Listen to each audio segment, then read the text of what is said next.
अब इसकी रिक्वायरमेंट क्या है? सबसे पहले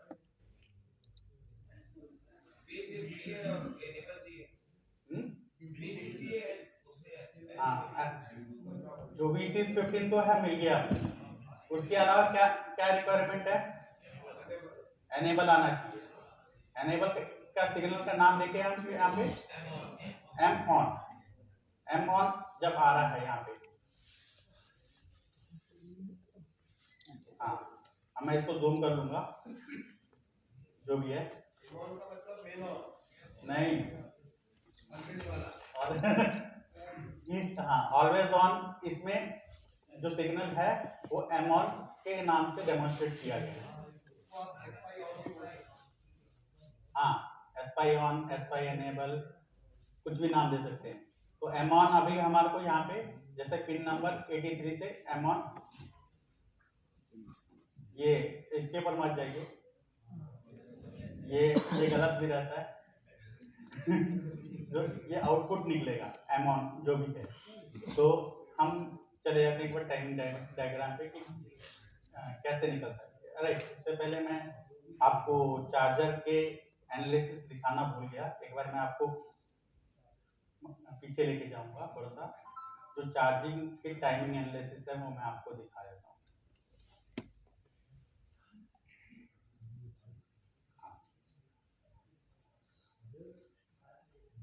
अब देखिए, ये कौन सा सिग्नल है? चार्जर ओके, एसी ओके, जो भी लैंग्वेज में आप बोलना चाहे, चार्जर ओके। इसका ये राइजिंग एज पे है हाँ, जो टाइम इसको यहाँ से लेके यहाँ तक राइज होने में लगा है वो टाइमिंग हमने आपको जो जो भी पीरियड है उसमें डिफाइन किया, आपको शेयर कर दिया जाएगा ताकि आपके रेफरेंस के लिए काम आए। ये चार्जर ओके का हमने राइजिंग टाइम निकाला है। उसी तरह ये कौन से है जो एनेबल की तरह यूज हो रही है, डिवाइडर से जो वन वीडीडी से जो डिवाइडर लगा के बनाया गया है उसका राइजिंग एज है। उसके बाद हाँ 6 नंबर, उसके बाद ये REGN जो VDD आप बोल रहे थे। उसके बाद ये है कंप्लीट, मतलब इसके बाद कैसे आया, ये चारों सिग्नल 4 पोर्ट पे लगा के एक साथ लिए गए हैं ताकि हमारे को ये पता लग सके कौन सा पहले आया कौन सा बाद में आया।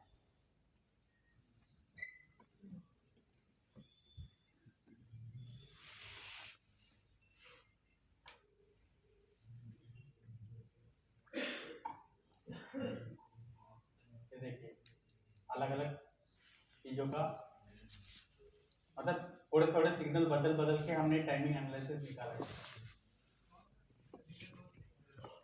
सर वो आप टाइमिंग दे दिए गया, टाइमिंग के हिसाब से आप मैच कर लेना। अब हम कौन सा सिग्नल कहते हैं तो पूरा बताने बैठेगा तो वो 3 दिन में कम हो जाएंगे। ये आपको शेयर कर देंगे सर, कोई प्रॉब्लम नहीं है।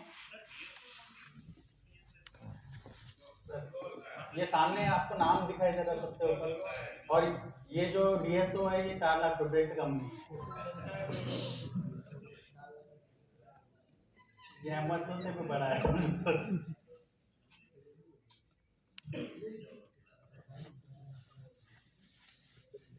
चलो ये कैसे भी आपको शेयर कर दिया जाएगा।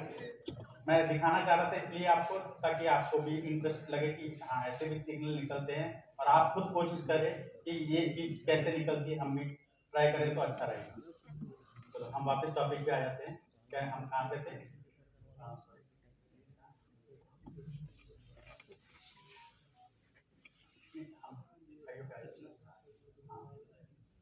तो IO पे हमारे को सबसे पहले आउट होएगा एम ऑन।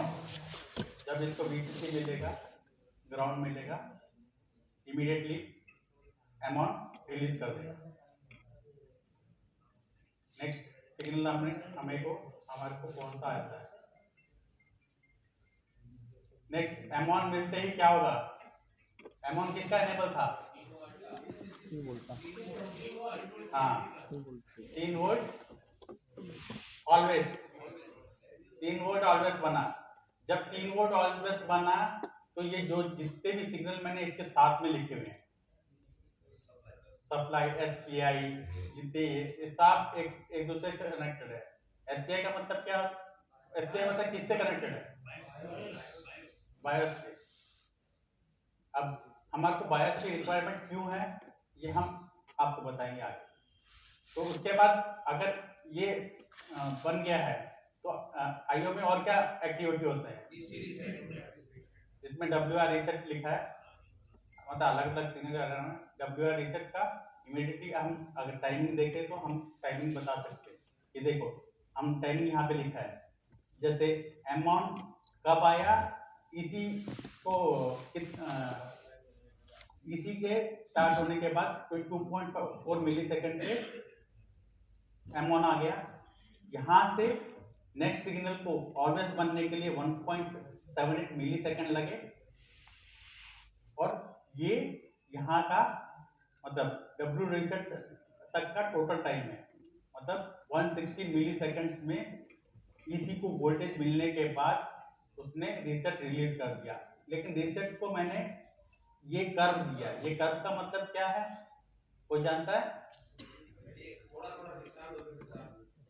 हाँ, डिस्चार्ज होकर डिस्चार्ज होता है, मतलब क्यों होता है, डिले होता है, डिले होता है।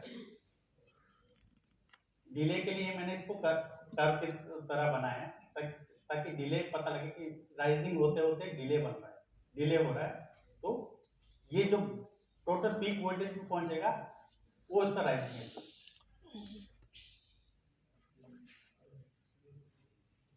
अब W रीसेट मिल गया तो ये जो है इसी SPI बस,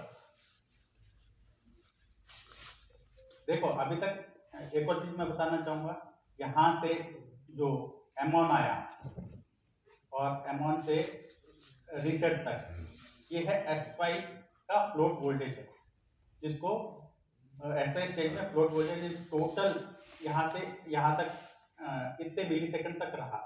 उसके बाद जब SPI बस एक्टिवेट हो गई और पावर डिलीवरी कंट्रोलर का इनिशिएट हो गया, तब इसके राइजिंग एज से ये जो इसका फॉलिंग एज होने के बाद फिर से राइजिंग एज हुआ यहाँ पे, मतलब 3 वोल्ट आके जाके फिर आए, मतलब इतने मिली सेकंड के लिए, मतलब 267 मिली सेकंड का डिले हुआ, फिर राइज हुआ। ये इसका इसी बूट टाइम है, इसी ने इतना टाइम लिया अपने आप को बूट करने में। उसके बाद ये जो चीज देख रहे हैं फर्मवेयर लोड, तो इसी ने फर्मवेयर उठाया अपना, कहां से उठाया, तो मतलब हमने पहले SPI, इस बोर्ड में SPI एक्टिवेट करने का फंक्शन पता लगा आपको, क्योंकि बायस को इसने एक्टिवेट किया, वहां से उसने उसका फर्मवेयर उठाया। समझिए बात को, हाँ ये फर्मवेयर उठाया, जो फर्मवेयर उठाने की स्टेज है, उसके बाद जब इसी को खुद ने एक्टिवेट कर लिया, उसको मतलब उसने सब चीज का कंट्रोल ले लिया। अब उसको किसी और मतलब इंस्ट्रक्शन की जरूरत नहीं है, अब मैं कंट्रोल करूंगा जो भी फंक्शन है उसने ले लिया, क्योंकि उसके पास फर्मवेयर मिल गया, उसको क्या करना है पता लग गया। तो ये जो स्टेज होती है ना, ये फर्मवेयर लोड की, ये इंपॉर्टेंट होती है, क्योंकि कई लोग इसी में अटक जाते हैं कि इसी ने प्रोग्राम उठाया नहीं और पावर बटन का कोई फंक्शन नहीं। अगर इसी ने प्रोग्राम नहीं उठाया तो पावर बटन काम करेगा आपको, नहीं करेगा। तो कई लोग इसी में फंसते हैं कि इसी ने प्रोग्राम उठाया नहीं, और लेकिन हम लगे रहते हैं कि ये पावर ऑन क्यों नहीं हो रहा। तो हमको कंपलसरी ये सब चेक करना है कि ऑलवेज के साथ क्या क्या सप्लाई आ रही है। आप अभी हम यूजुअली देखते हैं बहुत से बोर्ड में कि एक बार वोल्टेज आके चला जाता है, मोस्टली कॉमनली HP बोर्ड में देखते हैं सबसे पहले वोल्टेज आके चला जाता है। लोग हमारे से क्वेश्चन भी ये करते हैं कि सर आके चला जा रहा है, बाद में पावर बटन से कुछ नहीं हो रहा है, आके चला जा रहा है, बाद में पावर बटन से कुछ नहीं हो रहा है, ऐसे पूछते हैं। लेकिन अब हम उनको जवाब क्या देंगे, कैसे बताएं कि इसी आपका फंक्शन में आया है नहीं आया, उसने प्रोग्राम उठाया नहीं उठाया। तो हमारे को बेसिक से जाना पड़ता है कि पहले ये चेक करो, ये आ रहा नहीं आ रहा, ये आ रहा नहीं आ रहा, ये आ रहा नहीं आ रहा। लास्ट में उनका सॉल्यूशन उनको मिलता है अगर वो करेक्ट मेथड में काम कर रहा है, नहीं तो हम वहीं पे लटके रहेंगे, हमारा बोर्ड ऑन नहीं होगा बस। उसके बाद जो होता है इसमें I2C पे जो I2 बस पीडी मतलब पावर डिलीवरी, वो एक्टिवेट होता है और एक्टिवेट होने के बाद वो जो भी फंक्शन रहता है उसके 115 मिली सेकेंड के बाद एक ये सिग्नल रिलीज होता है, power delivery VBUS C control EC1 sorry control 1 is underscore EC। तो ये इसका फंक्शन क्या है, ये क्यों रिलीज किया आईओ ने इसको इसलिए रिलीज किया। जब हम फर्स्ट बेसिक जहां से हमने शुरू किया, अगर हम वहां पे चले जाए तो किसी ने अगर गौर किया हो, ये नहीं 6 नंबर पे था, हाँ ये वाला। अब देखिए यहाँ पे एक सिग्नल है पीडी, जो हमने अभी बोला PD VBUS C control 1 underscore EC। ये जब हम 5 वोल्ट इन बना रहे थे तो यहाँ पे अपने को डायरेक्टली एनेबल मिल रहा था, लेकिन किसी ने इस पे ध्यान दिया हो तो ये देखिए, ये कौन सा मॉसफेट है, एन चैनल का काम क्या होता है, मतलब कब काम करेगा, जब गेट पे वोल्टेज आएगी तो ये इसको ग्राउंड करेगा। क्लियर है सबको? हाँ, तो ये जब इसको ग्राउंड करेगा तो एनेबल क्या होगा, डिसेबल हो जाएगा। तो उसके बाद इसका कोई फंक्शन रहेगा, लेकिन फिर भी पीडी को तो चलना है। पीडी कहां से चलेगा, VCC 5M, मतलब इसको एक और पाथ दिया गया है जिससे पीडी को काम कराएं। VCC 5M अगर इसी कंट्रोल में आ गया तो VCC 5M आएगा नहीं आएगा अपने को। तो इसको इस फंक्शन को बंद करने के लिए इसे एक सिग्नल रिलीज करता है ताकि वो अपने वोल्टेज दे सके, और ये VCC 5M पीडी को भी कंट्रोल करता है। अब हम पीडी पे चले जाएंगे ना, सॉरी पीडी मतलब पावर डिलीवरी, सॉरी आपको कंफ्यूजन हो रहा है। हाँ, ये देखो, ये क्या है,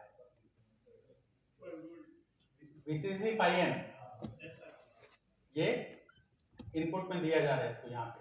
तो पीडी इससे भी काम करेगा, इससे भी काम करेगा, कंट्रोल बाय IO।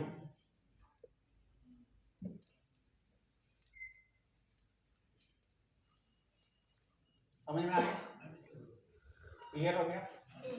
20 वोल्ट भी बन गए, IO भी प्रोग्राम हो गई। तो नेक्स्ट स्टेज जो आ जाती है, जो जैसे हमने लिखा है वहां पे,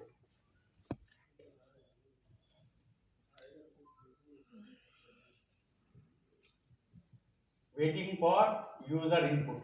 यूजर इनपुट मतलब क्या हुआ, फॉरवर्ड प्रेस करो, उसके बाद जो गेम खेलना है।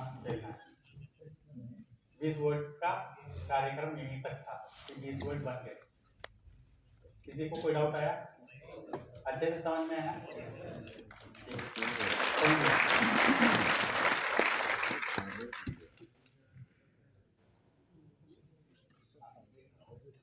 अब आगे हमारे नेगी सर कुछ आपको उनका अनुभव शेयर करना चाहेंगे।